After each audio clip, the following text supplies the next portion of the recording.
በስመ አብ ወወልድ ወመንፈስ ቅዱስ አሃዱ አምላክ አሜን።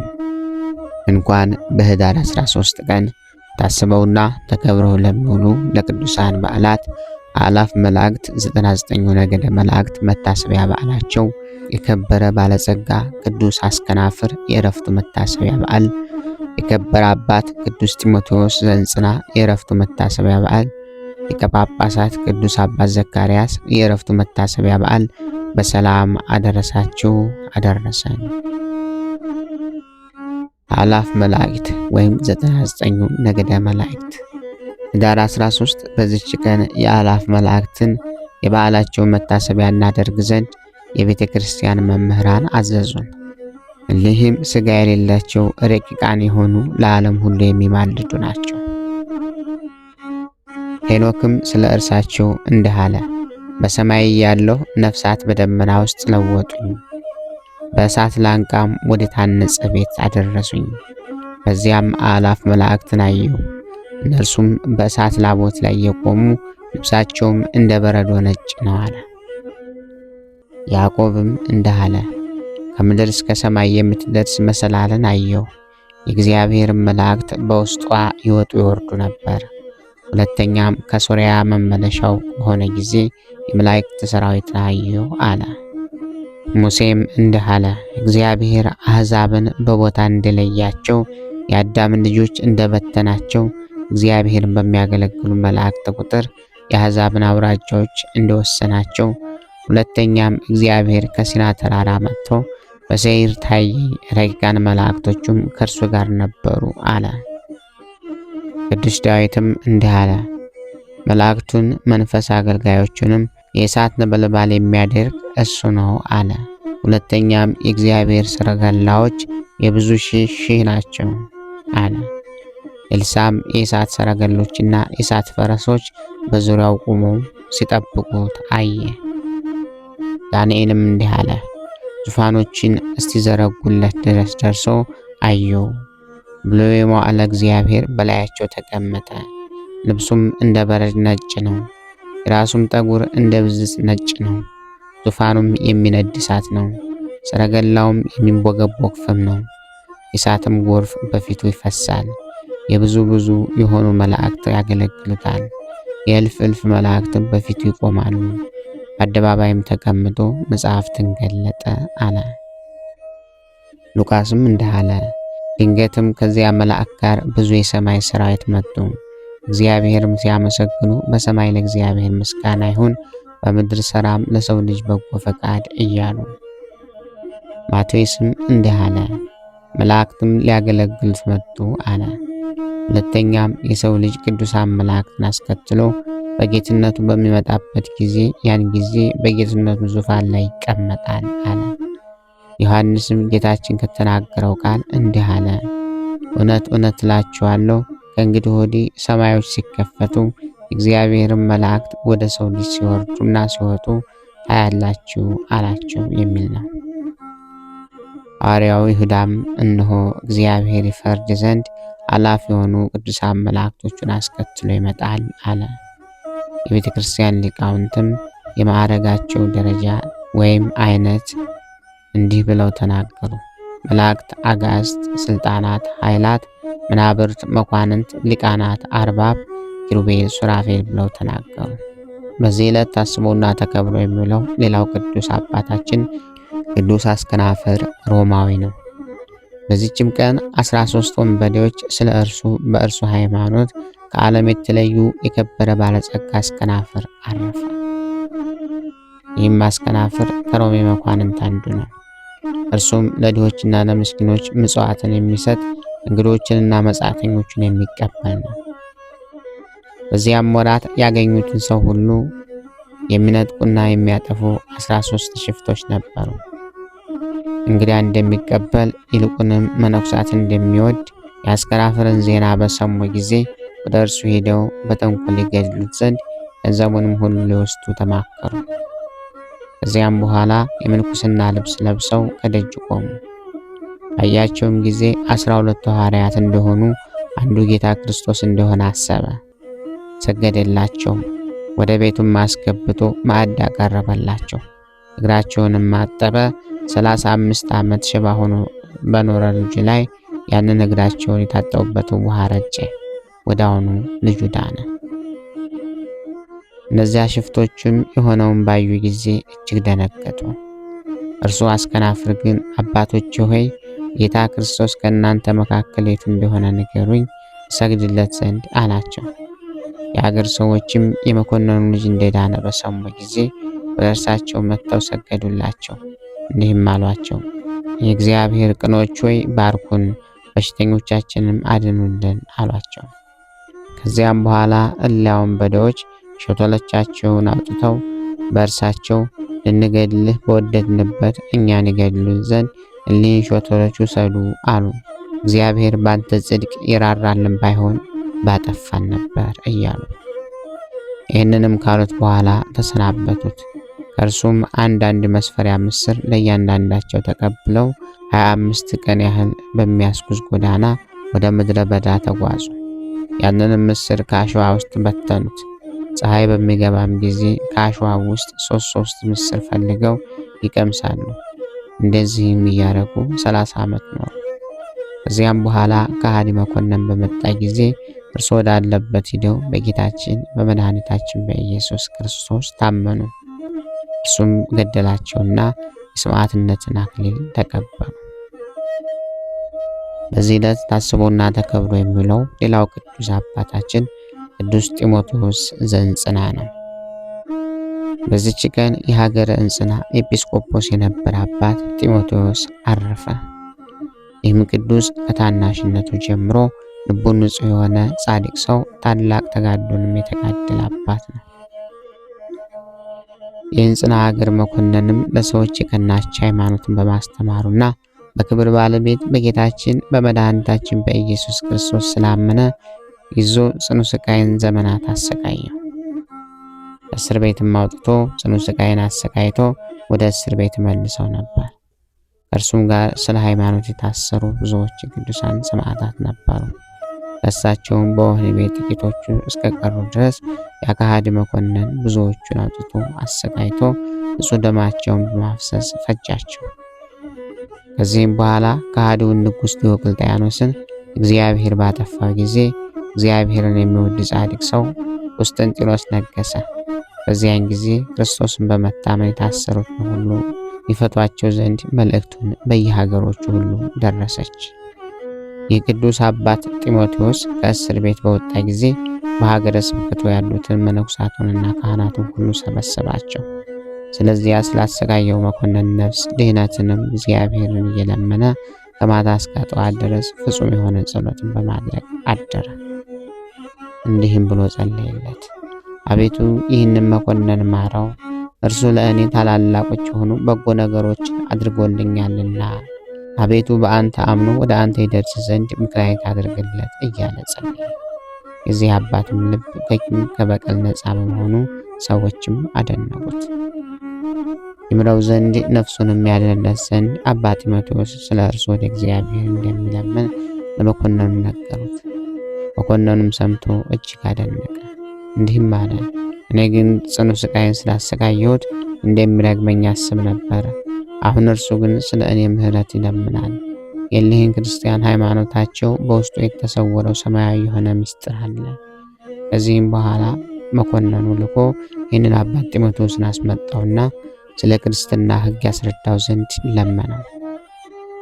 እርሱም ከዓለም መፈጠር ጀምሮ ያለውን ገለጠለት።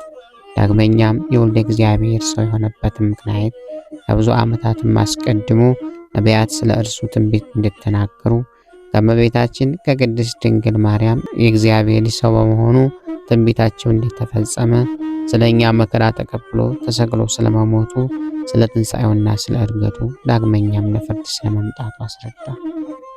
መኮንኑም በክብር ባለቤት ጌታችን መድኃኒታችን ኢየሱስ ክርስቶስ አምኖ በዚህ አባት እጅ የክርስትና ጥምቀትን ተጠመቀ። ሹመቱንም ትቶ መነኮሰ፣ በገድልም ተጠመደ። ከዚህም አባት ጢሞቴዎስ መንጋዎች ውስጥ የተቆጠረ ሆነ።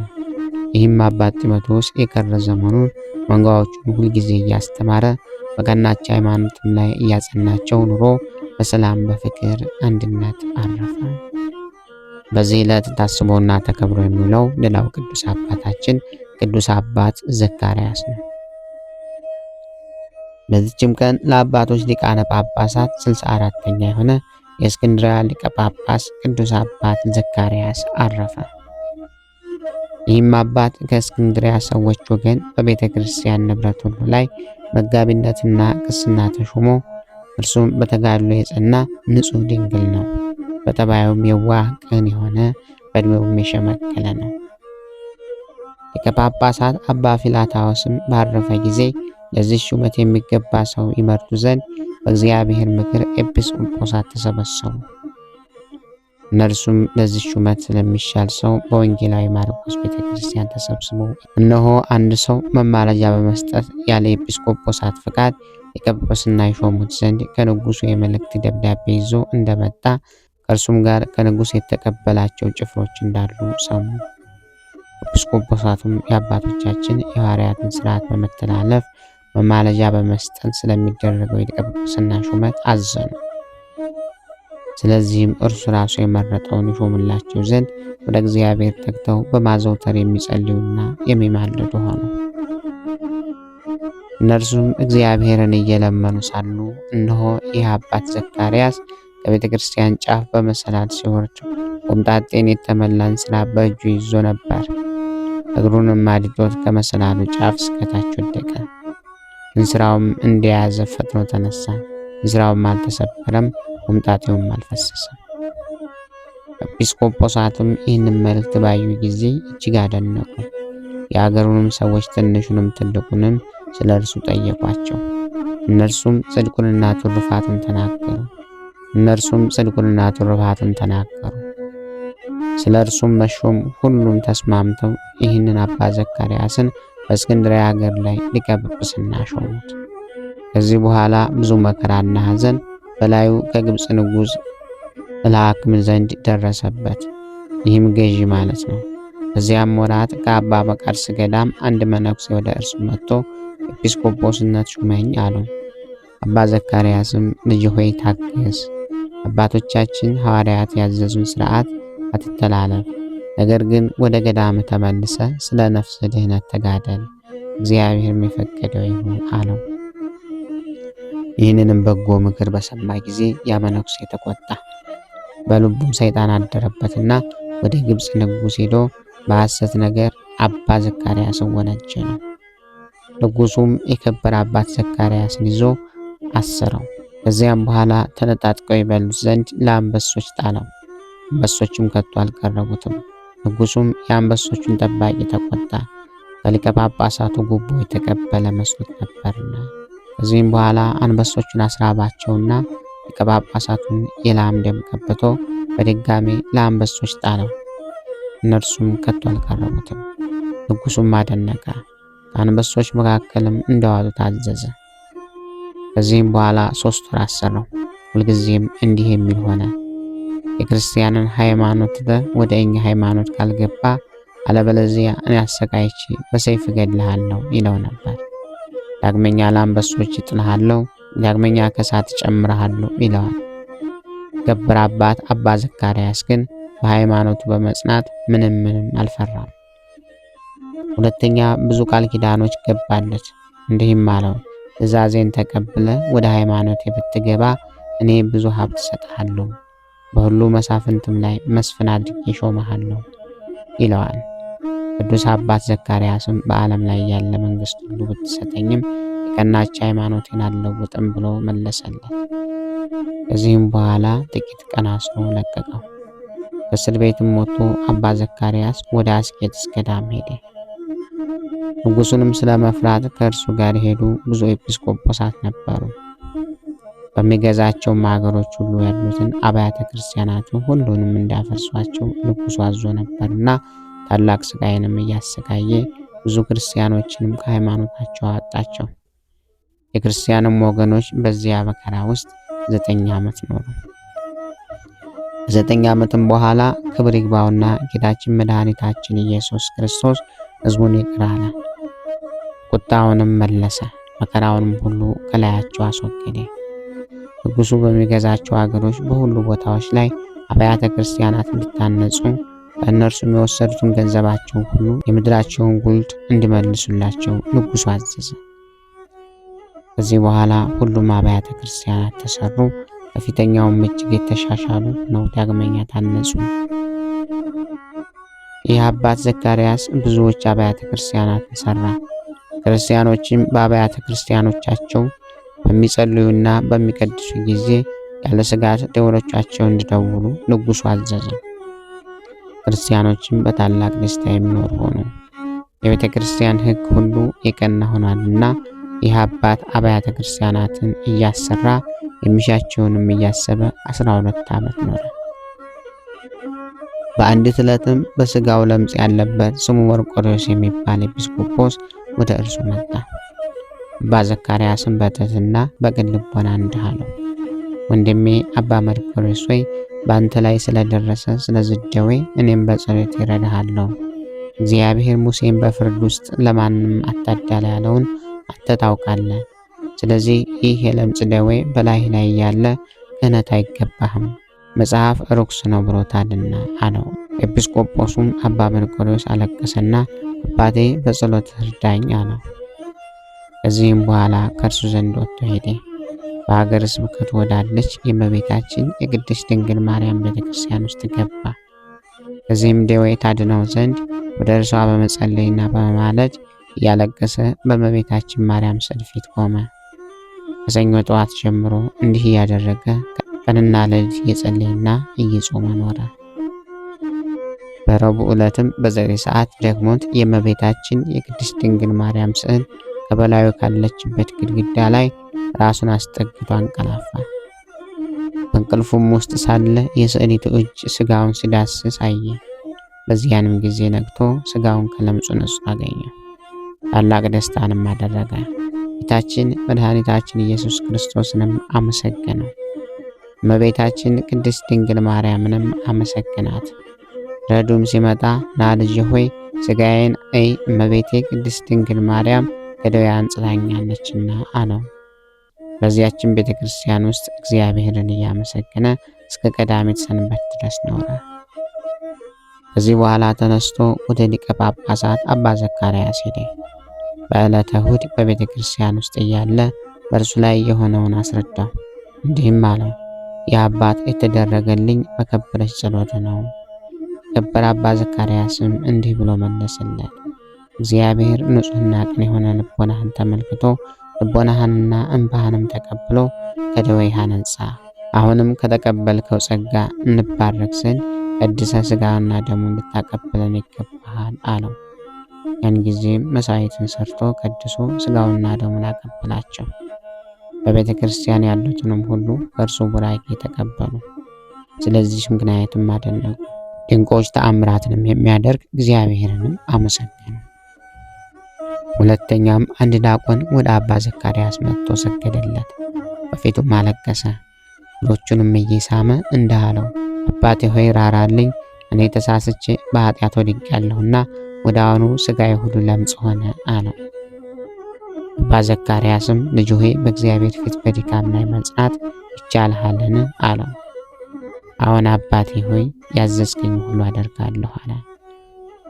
በዚያን ጊዜ በእርሱ ዘንድ በጨለማ ቤት ዘጋበትና እንዲህ ብሎ አዘዘው፣ ፊቱን ወደ ምስራቅ መልሶ በመቆም በቀንና በሌሊት ስለ ኃጢአቱ እየተጸጸተ ወደ እግዚአብሔር በጸሎት እንዲማልድ። አባ ዘካርያስ ከ3 ቀኖች በኋላ ጥቂት እንጀራ በሚዛን መዝኖ ጥቂት ውሃንም ሰጠው። 3 ሱባኤዎችንም እንዲህ አድርጎ ሥጋውን ጎበኘ፣ ለምጹንም አገኘው። በወሩም መጨረሻ ላይ ጎበኘው፣ ለምጹም በሥጋው ላይ አገኘ። ልጅ ሆይ በርታ፣ አትፍራ አለው። 40 ቀኖችን ከፈጸመው በኋላ ጎበኘው፣ ሥጋው ከለምጹ ነስቶ አገኘው። ዘይትንም ቀባው። ልጅ ሆይ እነሆ ድነሃል፣ ነፍስህን ጠብቅ፣ ከእንግዲህ ዳግመኛ ወደ ኃጢአት ሥራ እንዳትመለስ ተጠበቅ፣ አሁንም በሰላም ወደ ቤትህ ግባ አለው። እርሱም የተመሰገነ እግዚአብሔርን እያመሰገነ ወደ ቤቱ ገባ። እግዚአብሔርም በዚህ አባት እጆቹ ድንቆች ተአምራትን እያደረገ በሹመቱም ወንበር 28 ዓመት ከኖረ በኋላ በሰላም አረፈ። ይኸውም ከንጹሐን ሰማዕታት ዘመን በ760 ነው። ለእግዚአብሔር ምስጋና ይሁን። እኛንም በቅዱሳኑ ጸሎት ይማረን፣ በረከታቸውም ከኛ ጋር ትኑር ለዘላለሙ አሜን። ክብር ምስጋና ይሁን አንድ አምላክ ለሚሆን ለአብ ለወልድ ለመንፈስ ቅዱስ ስም እስከ ዘላለሙ አሜን። ወስብሐት ለእግዚአብሔር ወለወላዲቱ ድንግል ወለመስቀሉ ክቡር። ይቆየን።